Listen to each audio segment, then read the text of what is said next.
આજે 4 નવેમ્બરના રોજ સુરત સિટીના ઝોન 4 વિસ્તારના કુલ 6 થાનાઓ જેમાં વેસુ, અઠવા, ઉમરા, અલથાણ, પાંડેસરા અને ખટોદરા આવે છે. તો આના કુલ 42 કેસોના 7254 બોટલ જેની કુલ કિંમત 26,53,893 રૂપિયા છે.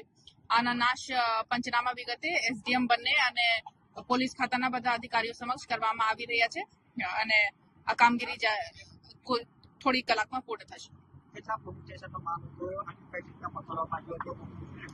ટોટલ 6 પોલીસ સ્ટેશન છે: અઠવા, ઉમરા, વેસુ, ખટોદરા, પાંડેસરા અને અલથાણ. અને કુલ 42 કેસો છે અને અલગ અલગ થાનાના અલગ અલગ કેસો છે, જેમાંથી સૌથી વધારે વેસુના મુદ્દામાલ છે. ઓનલી 2 કેસીસ છે, બટ આ મહેંગી દારૂ હતી તો ટોટલ 9,12,930 રૂપિયાના મુદ્દામાલ છે. અને બાકી થાનાઓમાં અલથાણના પણ 8,66,000ના મુદ્દામાલ છે અને અધર થાનાના થોડો ભાગ છે. આજે 4 નવેમ્બરના રોજ સુરત સિટીના ઝોન 4 વિસ્તારના કુલ